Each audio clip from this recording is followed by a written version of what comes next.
So thank you very much to the Proverse Readers Club for having me and for this opportunity to introduce my book. And thank you so much for everyone that came. I really appreciate your presence here. Yes, I'm very excited to introduce the book to you. I will first explain what the book is about, and then I'll talk a little bit about the title and the cover, and yes, and then afterwards we can have questions. So, the layers between attempt to answer 3 timeless questions. Okay, the first question is, how did everything start? What are the origins of things?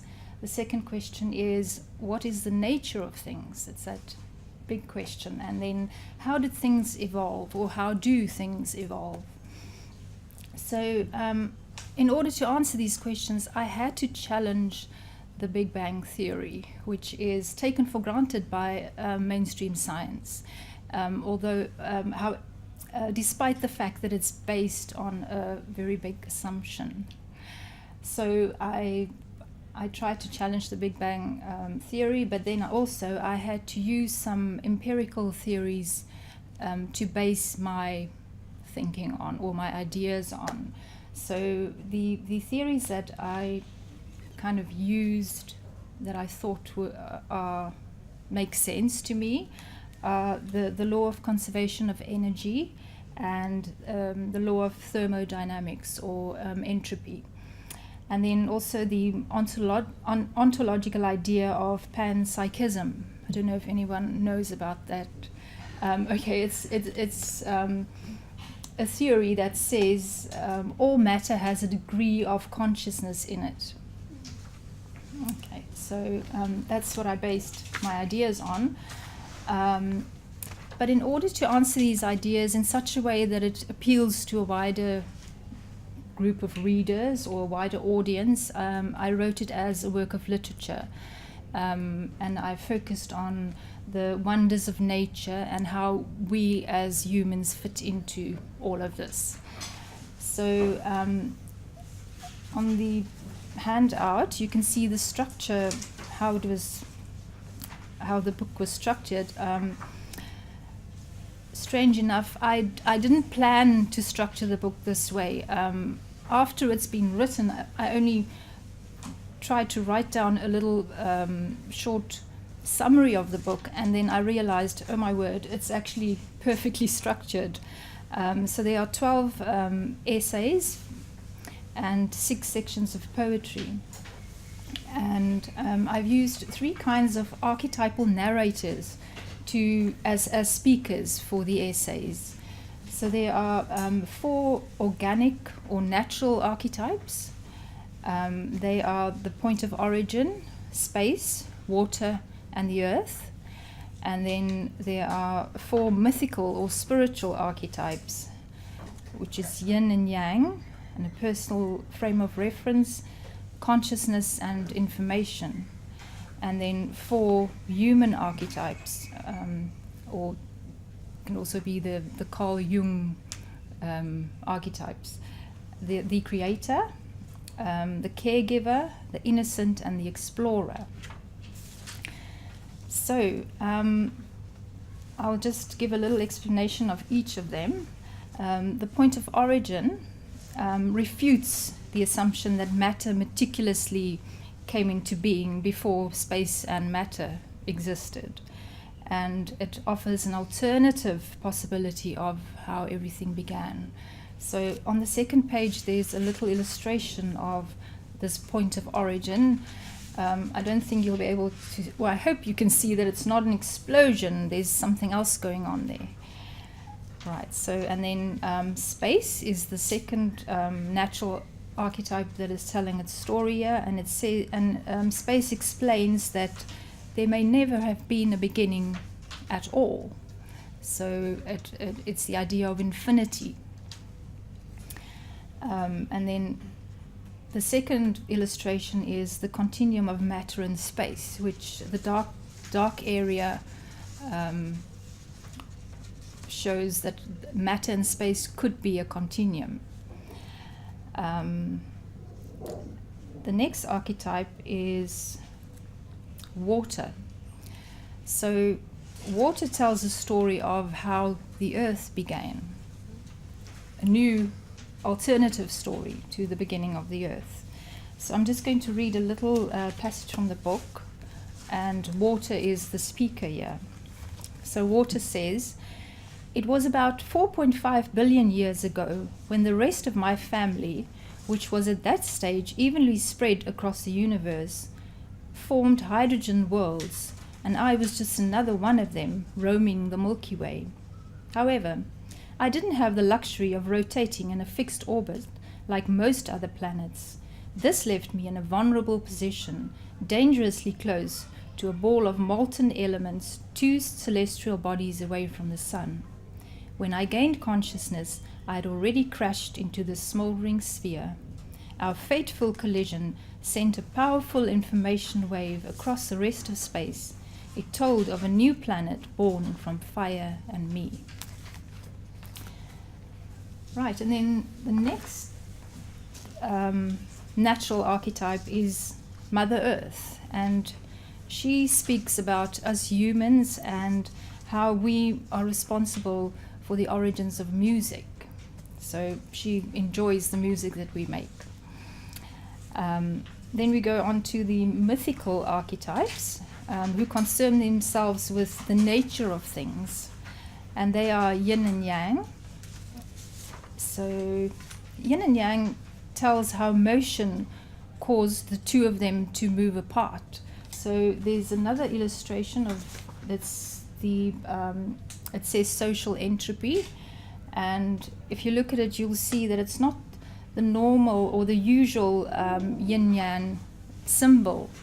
There's a bit of disturbance going on there, because the usual, or the one that we are used to, is very balanced and stagnant, but this one, there's movement happening. So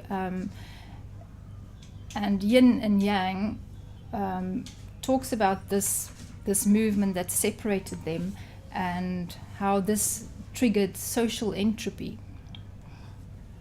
All right, then moving on to the next mythical archetype, which is a personal frame of reference.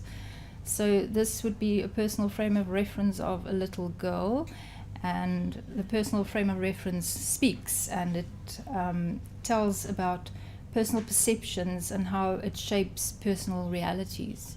And I went to Art Basel the other day, and it was very interesting to look at all these artworks, and it's almost like you could see people's personal interpretations of the world and how different they are.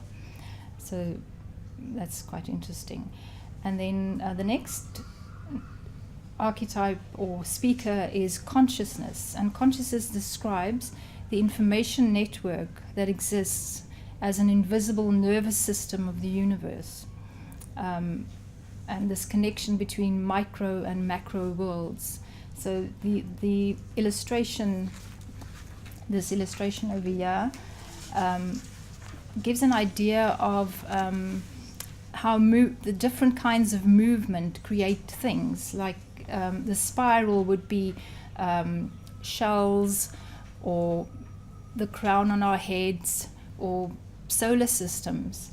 And then you go on to the next layer, which is cells dividing, and then on how the roots or branches, or lightning bolts, or the veins in our bodies. They all spread information. And then, the last mythical archetype is information itself, and it explains how perception arises from the integrated system of brain and mind. And then we move on to the human narrators, and the first one is the creator, who is represented by the artist Salvador Dali, and it explains how Dali uses movement to create diversity for both this world and the dream world. You all know his paintings. The next one is the caregiver, and in the story it is represented by Eve. So I tried to put myself in Eve's shoes when I wrote the story, and it's about how their thoughts and their language and their customs evolved. So I'm going to read a little passage on Eve and what she said.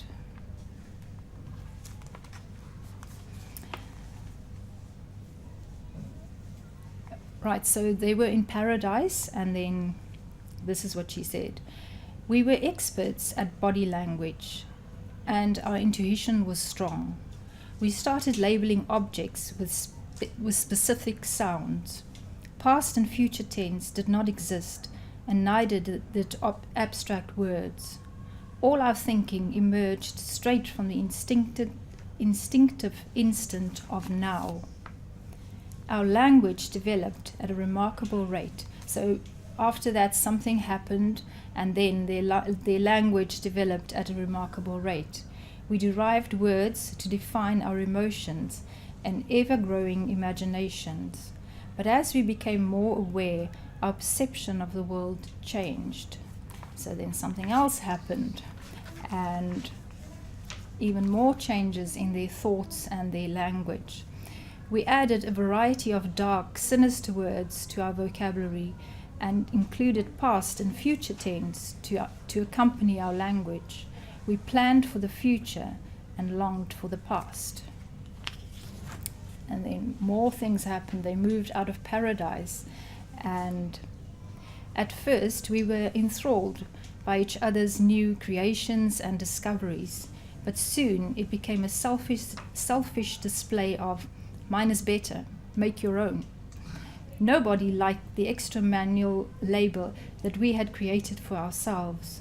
We started exchanging material things as well as favors by outwitting each other with lies and clever schemes. Jealousy and greed became close companions.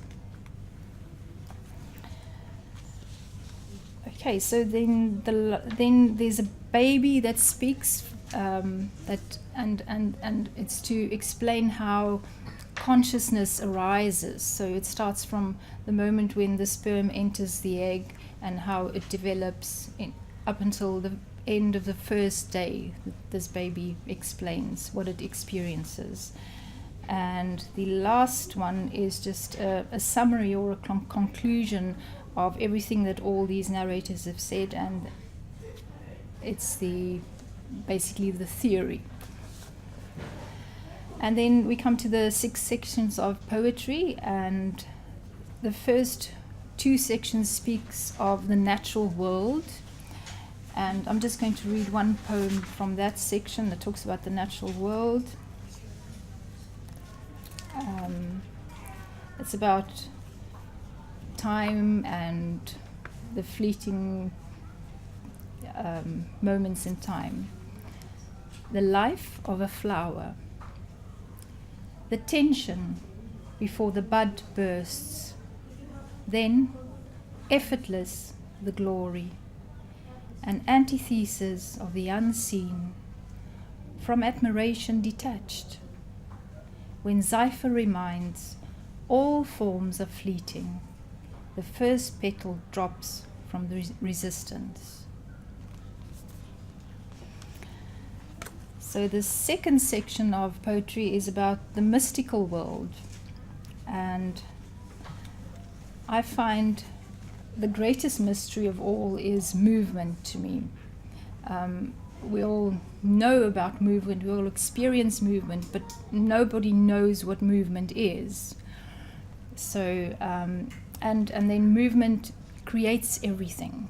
Without movement, there won't be any sound, there won't be any of these sensory experiences that we are having. So this one is based on our sense of hearing. The other side of silence. Listen to this species make love and rape. Hear them cage birds and free murderers. Ignore the famine grunts from their abundant world. Ear witness them pay to poach and beg to save. Entertain them with scores of violence and grace. Soundproof their orphanages and old age homes. Now listen. They managed to create something beautiful. Can you hear them music? Right, and then the last one is right back here where we are into the human world, and yet the human world is, we know it, we experience it, but still there's so much that we don't understand about the human world. So I'm going to read a poem all about that. It's called Mind versus Brain. My sister had a stroke. It was nothing like stroking a cat, more like a stroke of bad luck. Estimated that it, the stroke, twisted half her mind, then pinched it off with a clot, and now the leftover half confuses her brain with voided concepts. Hence, she speaks like a poet. People live normal lives with underdeveloped brains, even cope with pieces cut away. Cells are supposed to renew themselves, and the fibers of hers are intact. But her mind is trapped, a balloon in a door, halfway in and halfway out. It should have burst, but never did. Sometimes babies are born like this, with minds halfway in and halfway out, and some of us age like rusting pipes, from which memories leak drop by drop. Other minds leave in a single pop. Okay, so then that's basically the whole book. We come to the title, The Layers Between. The title refers to those layers between opposites. So everything that we experience with our senses, we understand it by making it into opposites. So we see light and darkness, we see matter and space, and it refers to all these layers between those opposites that actually connect them into a continuum. So it's the layers between darkness and light, or the shades of colors, the scales of notes between high and low, the density scales between matter and space, and the intensity scales that we perceive as good and bad smells and tastes. And then the cover. Okay, so can anyone guess what this is, what this image is? Would you like to take a guess? Is it as electron micro photo of a sunny placement? Yes, it is a micro photo of something, but what is a something? Okay. Do I get a prize? Would you like to? Is it skin? Skin? Is it a leaf? A leaf? Hair. Hair? Is it a bug? A bug? It looks like a bug. Is it some dust? Dust. Spider's web? No. Okay, so most people that I've asked have given me these kind of questions. It looks like organic material. It looks like something that should be alive or that was alive. In fact, it can be no further away from something organic. It is a piece of blue tack that's been kneaded and stretched and stuck on sellotape and then photographed. I was going to say that next. Oh, really? Yes. Sorry, missed the prize. Okay, so that's what it is. And this is to say that if you look at the picture, it's rather chaotic. You know, there's no structure there. It's like very much like nature. If you look at trees and you look at mountains, there's no symmetry. There's no structure. It's very much chaotic. But then at one stage, structure comes into the picture. So if you open up the book and this image is mirrored, you can actually see a lot of structure coming through. So if you look at the handout on the last page, That's the image.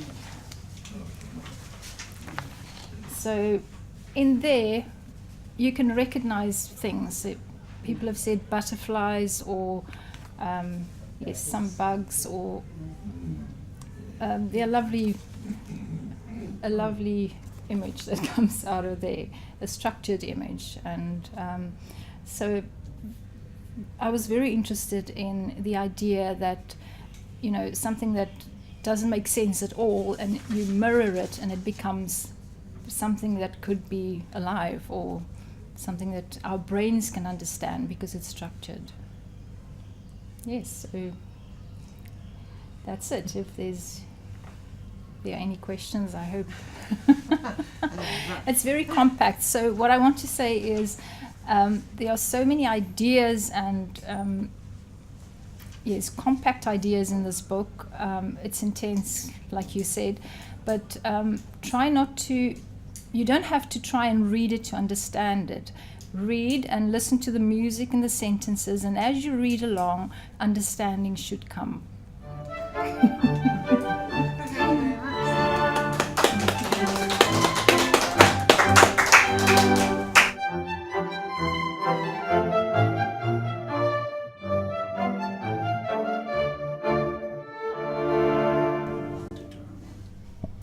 Okay. One of my subjects was natural science, so I was always interested in that. I studied it in university, and then just because of my interest, I read Stephen Hawking's books and Einstein's books and all those books, and I don't know, I just wanted to know how this works. And, you know, thinking about the Big Bang, they make this assumption that there were no space, there were no time, there was just this compact piece of matter, and it exploded. But how can something that doesn't have movement in it explode? And if there's no space, what will it explode into? You know, that kind of thing. And so I thought that starting from an assumption, it doesn't make sense to me. You know, scientists are very particular when it comes to finding proof for everything, but they would base this on such a huge assumption. So my idea was that my idea is the idea of infinity, that there was never a creation, but everything always existed. And the idea of infinity is a mathematical fact, so it's not based on an assumption. And yes, so that was my thinking. Yes, an illusion. Einstein talked about time that is an illusion, yes. And illusions are basically, like you say, other dimensions of seeing things, because in this dimension where we are, where everything is solid, we experience everything through our senses. That's the only thing we have to experience with. But also we do have imagination, and we do have thoughts, and we do have dreams. And I think when you fall asleep, that could be an illusion, or this could be an illusion, and the dream could be the truth. So that's a lot of speculation, but I think when you talk about an illusion, you have to talk about time, and you have to talk about dimensions, because when we move into a different time zone, this is actually more on my second book that I'm writing now, all about time. So your memories are real, yet they don't exist now. So are they an illusion, or are they reality? And then also, we all have a different idea of, or we all have different memories. Say we are all here today and we're all experiencing this, but each of us will go away with a different memory about this happening. So it is a big illusion. And then the same with the future. The future is also an illusion because future is imagination, and it's what we make of our thoughts. So it's only this specific moment, which only lasts moment by moment, which is real. And I think one of the pieces one of the essays in the book that relates to that would be the one that Salvador Dali is, because he's a surrealist, and yes, and he's telling this surreal story. So I don't know if you'd like me to read a little bit of what Salvador said here.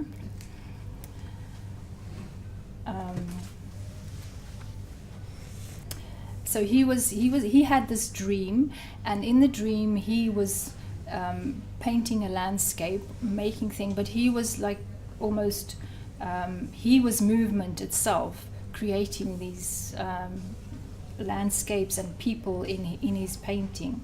And then he woke up, and then he said, so I've also used a lot of what he said. He was this very eccentric person, and he said, the next thing I knew, I woke up and experienced again an exquisite joy, the joy of being Salvador Dali. There are some days when I think I'm going to die from an overdose of satisfaction. And I ask myself in rapture, what wonderful things is Salvador Dali going to accomplish today? Then I grab my real paintbrushes, that's after you woke up from the dream, fevered to verify the experience in such a way that you should never doubt if it was true, since nobody can confirm or deny that which happens in the dimension of dreams, however real the artistry of making the effects of energy motion visible to this world. After that, I gave myself 2 more hours of activity before I took the other 22 back in dreams, because when we are asleep in this world, we awake in another.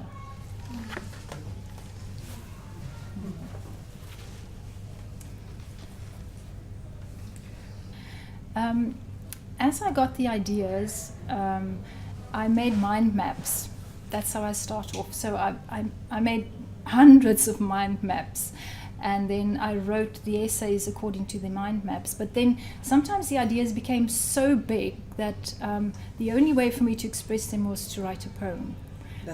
Because poems are very short and compact, and they say a lot, and even by writing the poems, sometimes I would be struggling with the concept while I was writing, and then I would write a poem because I had this all in my head, but it was difficult to put it down on paper. And as I wrote the poem, it became clear, and it helped me to, continue and finish the essay. Thank you. It's very interesting. As I was writing, I know a writer should do this. You should think about your audience, but I actually didn't think of my audience. I just wanted to put my ideas down. But I started off writing the ideas almost in an academic way, and I didn't like. Actually, yes. Now, come to think of it, I didn't like that, and because there were just so many books there, and because I'm an artist and I do write poetry, I thought that's why I used the narrators to make it more interesting, and also that changed the whole story, and that way I could bring a lot of surrealism into the stories. And yes, it might be difficult for some people to understand, but I think if you read them and see them as stories, not as theories or explanations, look, I'm not a philosopher at all, then, like I say, you might understand it. Don't try to understand it, just read it for the enjoyment, and the understanding will come. I'm not a philosopher or a scientist. I'm very interested in science and philosophy, but I'm an artist. So I used my interest I expressed my interest in philosophy and science in an artistic way. Right. That's what I try, yes, to do. Thanks. Yes, that's very much like this image we're talking about. My mind is the chaotic one that just has all these ideas, and I'm not structured at all in my thoughts. Yeah. So, but the mind maps, like you say, help me to structure it. Right. And like I said, I was really surprised when I typed out the structure of the book to see how it actually structured itself, because I didn't plan it like this, it just happened. But I think this structuring part is actually catering to the needs of the readers. Yes. The reader looks for order. Yes. Yes. So on. System. Yes. So on. So maybe to come back to what you said about the audience, I think the book will, somebody that is interested in these kind of things will read the book. You know, I don't think it will appeal to everybody, but the fact that there's a poetry section there will also open up to people that likes to read poetry. Yeah.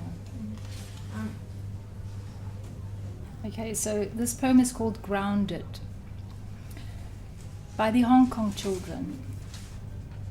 In summer, we will remove our shoes at beaches, swimming pools, or the front doors of homes. For the rest of the year, our feet will experience the impact against concrete at various levels as we step over cracks and jump joints. They will be safely wrapped in the latest autumn, winter, or spring collections, iced over with leather, flowers, tied up with neon laces, or platformed by squeaky soles and or flickering lights.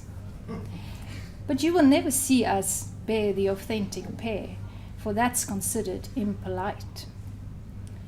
By the South African children. In summer, it's a rule to come to school without shoes. We can feel hollows under hardened and fragile curls of peeling mud. We can dip sleepy feet into morning grass, crumb them with dry sand, then wipe patches from them against bark, clumbering past cautious friends, clinging hard to sturdy branches, to join the daring ones up high at the cost of a cracked arm or leg bone, for some more than twice. When our running flattens autumn leaves, we don't dread winter's coming as much as the thought of our feet deprived of nature's touch, the thought of them growing soft in shoes in the months to come. Right, it happens in different ways. I often wake up, and as I wake up, as I come from the dream world into this world, I wake up with a sentence in my head, and that would, some of the poems here would be the first line of a poem, is what just came to me, and I believe it's just our thought patterns that you know, when you go to sleep, your mind kind of structures all these different thoughts that you had throughout the day, structures it, and then sometimes you're lucky if you, in the process of waking up, to just find one of these mingled up sentences that are still finding its place, and that's a poem. So yes, the one line that I wrote was to enter, please exit, to delete, please repeat. Yes, that was one of the very interesting sentences that I got. But otherwise, it's very much pondering on things, and then, but when I start writing them, and I try to write my sentences so that they make music, and when I do that, meaning comes through, you know. So I would then write something and say, oh wow, this is not what I was going to say, but this is actually what I wanted to say. So that happens automatically. I think it's also a process of the creative process that structures itself somehow. Well, I think that's quite a good point at which to end. So thank you very much, Celia. Thank you very much, everybody, for your questions and your responses and your attention. And Simon, for photographing us all and recording us. Thank you very much. Thank you.